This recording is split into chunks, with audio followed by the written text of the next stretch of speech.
Welcome to Life Stories, where the people you trust most can sometimes become the ones who wound you deepest.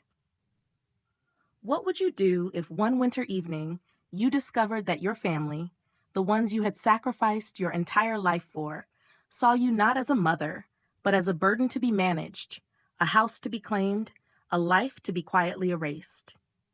Today, we follow the journey of a woman who spent decades building her family's future, only to find herself abandoned when she needed them most. But this isn't just a story of betrayal, it's a story of rediscovery, resilience, and a powerful choice that would change everything. Stay with us, because what happens next will break your heart and then heal it in ways you never expected. Now, let's step into Margaret's world, a world of quiet winters, old promises, and a rebellion years in the making. Margaret Dawson pressed her palm against the frosted windowpane, tracing the outline of a world she barely recognized anymore. Outside, the streets of Millersburg, Vermont, were blanketed in December's first heavy snow, the white muffle silencing the usual hum of life. Inside, her aging house hummed with memories she could almost touch, laughter curling up the staircase, the scent of cinnamon from long-forgotten holidays, the heavy echo of a young boy's footsteps sprinting down the hall. At 66, Margaret lived a life many would call modest. Her husband had died decades ago, and her only son, Dylan, now lived 2 states away with his wife, Brooke, in a sleek apartment where nothing seemed to have a past. Margaret survived on a $2,500 Social Security check each month, enough to stay afloat if she watched every dime. Enough, she often told herself, to be content. Yet deep down, especially during the aching chill of winter, she longed for more than just survival. She longed for belonging. The phone call came unexpectedly, slicing through one gray afternoon. Dylan's voice crackled with a forced cheerfulness. "Mom, why don't you spend Christmas with us this year? Brooke's been asking about you." Margaret's heart lifted, fluttering like an old songbird finding its voice. She packed carefully, a new cardigan she'd saved for months to buy, jars of homemade apple butter, a tin of smoked bacon rolls Dylan had loved as a boy. Into the suitcase went love, stitched into every fold, every sealed jar. When she arrived, Brooke greeted her at the door with a dazzling smile that didn't quite reach her eyes. Dylan looked exhausted, buried under the invisible weight of deadlines and bills. Still, Margaret swallowed her unease, grateful for the invitation. Their apartment gleamed with an artificial kind of warmth, perfectly curated, scrubbed of imperfection. Dinner was elaborate, conversation polite, laughter mechanical. Margaret sat quietly, savoring the moment even as a gnawing unease took root inside her. There was something in the air, brittle and sharp, like the tension before a snowstorm. The next morning, Brooke's parents arrived. Evelyn, a woman whose perfume announced her presence before she entered a room, and Gerald, silent and stern. Margaret, in her hand-knitted sweater and well-worn wool coat, felt the divide immediately. Where they sparkled, she faded into the background. At dinner, Evelyn's voice sliced through the clink of silverware.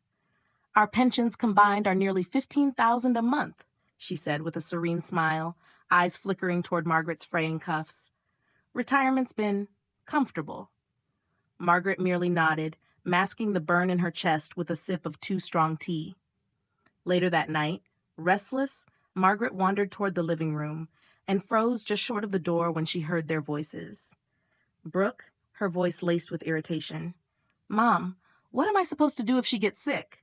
We're barely scraping by as it is." Evelyn, cool and measured. "Which is why you need to secure that house, dear, before she becomes dead weight." Margaret stood there, invisible, nailed to the floor by betrayal. The home she had poured her life into, the sacrifices she had made. In their eyes, it had all boiled down to property value and inconvenience.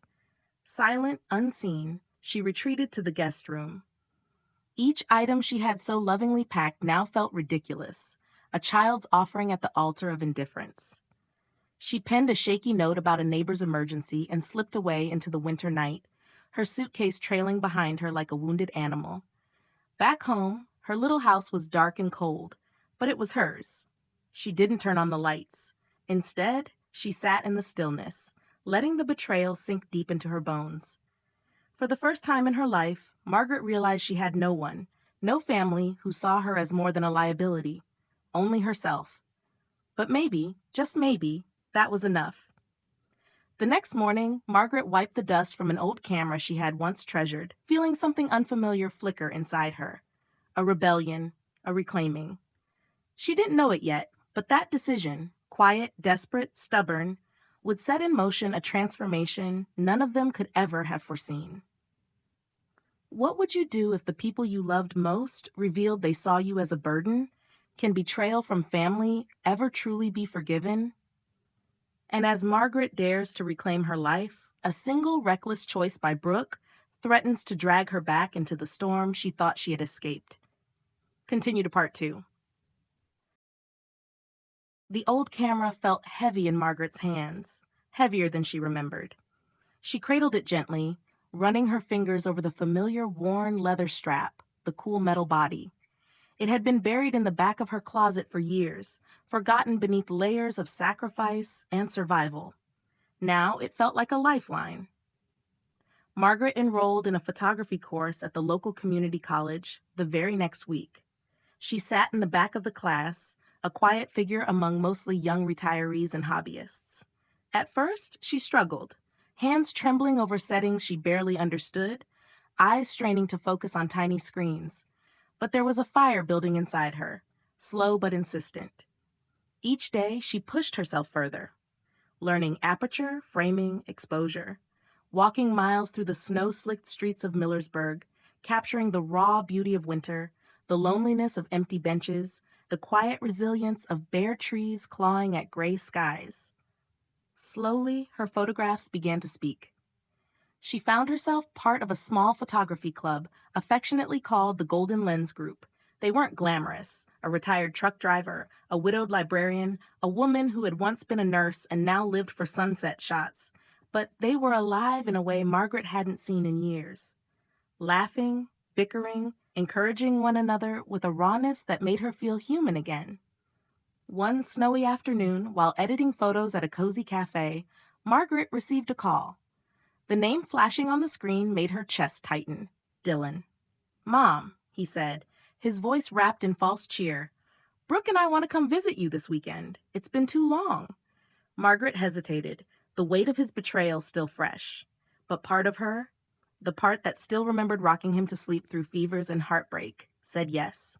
They arrived bearing gifts, a scarf in a designer bag, a bottle of imported wine. Brooke's smile was dazzling, her eyes calculating. Margaret played her part with quiet grace, pouring tea, setting out homemade cookies. They chattered about renovations, career moves, future dreams, weaving a picture so perfect it was almost convincing. Almost. That evening, as Dylan dozed lightly on the couch, Brooke lingered in the kitchen, swirling her wine glass idly. "You know, Margaret," she said lightly, almost too lightly, "Dylan and I have been thinking a lot about the future, about family. We want to buy a house, something bigger, somewhere we'd have room to grow." Margaret stiffened, sensing the shift in the air. Brooke leaned closer, her voice dropping into a silky murmur. "And we thought, maybe you could help. After all, you're doing so well now. With your photography, your savings, that house of yours sitting all by itself." The unspoken words hung thickly between them. "You owe us. You're nothing without us." Margaret set down her teacup carefully. Her mind raced back to the night she had fled their apartment, the words that had gutted her to the core. And now, here they were again, but this time cloaked in civility, polished into a smile. She smiled back, serene as a frozen river. "I appreciate your concern, Brooke," she said, voice steady. "But I have plans for my future, too." The flicker of irritation that crossed Brooke's face was so quick it almost went unnoticed. Almost. The next day, while Margaret was out attending a local photo exhibit, something inside her urged her to return home early. When she stepped through the door, the house was too quiet, too still. She found Brooke in her study. The woman was standing at her desk, rifling through drawers, her expression hard, frantic. Margaret stood frozen in the doorway, watching as Brooke's fingers curled around an envelope, the very one containing Margaret's newly signed will, her private insurance papers, the trust documents she'd meticulously arranged to protect her legacy. For a moment, the air between them was razor thin. Brooke looked up, her face blanching. "I was just looking for a pen," she stammered. Margaret didn't blink, didn't raise her voice. She simply stepped forward, gently but firmly plucking the envelope from Brooke's trembling hand. "No need," she said softly. "I already know exactly what you're looking for." The room hung in stunned silence. Later that night, sitting alone by the fireplace, Margaret felt the deep, shattering ache of finality settle into her chest. Family, she realized, isn't always defined by blood. Sometimes it's defined by trust. And once broken, it rarely heals the same way. She knew then what she had to do. The next morning, Margaret contacted her lawyer and rewrote everything. Her house, her savings, her photography studio, all of it would be left to the Golden Lens Group to establish a fund supporting elderly artists chasing second dreams. Not a penny would fall into greedy hands. She didn't hate Dylan. She would always love him. But love didn't mean surrender anymore. It meant setting herself free. Have you ever faced a moment where you had to choose between loyalty to others and loyalty to yourself? How do you know when it's time to walk away for good? As Margaret prepares to unveil her decision, a confrontation brews that will expose every lie and force her to choose whether to fight for the future she deserves. Stay tuned for part 3. The morning of the confrontation, Margaret stood by her window, watching the fog roll in over the hills. Her small house, battered and drafty though it was, had never felt more like home. It wasn't just wood and nails anymore. It was her final stand. The doorbell rang at precisely noon. She knew it would. Dylan, Brooke, and even Evelyn stood awkwardly on her porch, their smiles strained, their eyes calculating. Margaret welcomed them in with a grace they didn't deserve. She had brewed fresh coffee, laid out a modest spread of pastries, the way she would have years ago, before the cracks in her family had become craters. They settled into the living room, where the air grew thick with unsaid things. Dylan shifted uncomfortably. Brooke crossed and uncrossed her legs. Evelyn, ever the orchestrator, cleared her throat.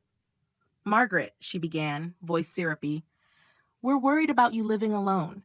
We just want what's best for you." Margaret nodded slowly, letting the performance unfold. She could see it in their faces, the urgency, the impatience masked by faux concern. Brooke leaned in. "And well, we thought it might be smart for you to finalize some things, just in case. It's for your peace of mind, too." Margaret smiled, the kind of smile that once would have melted in kindness. Now it held the cold sharpness of a blade. "I already have," she said calmly. "My will, my accounts, my plans for the house, everything is taken care of." A flicker of surprise crossed Dylan's face. Evelyn's perfectly painted lips thinned. Brooke pressed on, her voice tightening. "It's just, if anything happens, we're family. We should be the ones to—" "You're not entitled," Margaret said, her voice slicing through the room like a clean break. "Family is not an automatic claim to someone's life or their sacrifices." Silence crashed down between them. Dylan looked wounded, blinking rapidly. "Mom, that's not what we meant." Margaret's heart ached even now, even after everything. He was still her boy. But love without respect was a one-way street leading nowhere. She stood, walking slowly to the small desk by the window. From a drawer, she pulled out a single piece of paper, the official documentation of her revised will. "I'm leaving the house to the Golden Lens Group," she said, laying the paper on the coffee table with careful hands, "to fund scholarships and programs for seniors chasing new dreams. The rest of my assets will support elderly artists, the ones society tends to forget once they're no longer convenient." Brooke's face flushed a deep, furious red. Evelyn opened her mouth but snapped it shut when Margaret's eyes met hers, calm, unflinching, and far stronger than any rebuttal she could have offered. "And you?" Margaret said, looking straight at Dylan, her voice soft but resolute. "You will inherit what I truly believe you deserve." Dylan swallowed hard. Hope flickered in his gaze. "A letter," Margaret said simply. "A letter telling you everything I could never say aloud." Brooke let out a tiny, incredulous laugh that quickly withered in the icy silence. Dylan's shoulders slumped. Margaret knew the blow had not in anger, but in sorrow. She wanted him to understand that what he lost wasn't just money. It was something infinitely more valuable. Trust. The visit ended in a mess of half-hearted hugs and hollow reassurances. Margaret closed the door behind them and leaned her forehead against the wood, breathing deeply, willing herself not to cry. She had thought setting boundaries would feel like triumph. Instead, it felt like mourning. Weeks passed. The holidays came and went in a quiet flurry of snow and light. Margaret spent her days taking photographs of frost-covered fields, abandoned barns crumbling beautifully against winter skies, small birds braving the cold. Life was simpler now, and somehow richer. Then, one February morning, an envelope arrived. No return address. Inside was a letter. From Dylan. Mom, it began. I don't know how to undo what's already been done. I don't even know if I deserve to. But I need you to know, it was never about the money for me. Not really. It was about fear. Fear of failing, fear of not being enough, fear of facing a world without the safety nets you always gave me, without asking for anything in return. I was weak. I let Brooke and everyone else convince me that protecting myself meant using you. I see it now. I see you. I see what it cost you to love me so completely. I see what it cost you to walk away. I'm trying to be better. I don't expect forgiveness, but I will spend the rest of my life trying to be the son you deserved, even if it's from a distance. I love you. Always, Dylan Margaret folded the letter with trembling hands. Tears blurred the lines, but she let them fall freely this time. Some wounds don't heal cleanly. They knit back together ragged and raw. But sometimes, that's enough. Sometimes, that's where new things begin. She tucked the letter into a drawer next to her camera. Then she grabbed her coat, slung her camera strap over her shoulder, and stepped outside into the dazzling winter sun. The world wasn't perfect. Neither was she. Neither was her family. But she was still here, still moving, still alive, still choosing her own story. And that, Margaret thought, was the greatest victory of all. How did this story make you feel about family, forgiveness, and finding your own path? Share your thoughts in the comments below. If you enjoyed this journey, comment 100 to let us know. Where in the world are you watching from? We'd love to hear from you. Share this story with your friends if it touched your heart. Thank you for being part of Life Stories.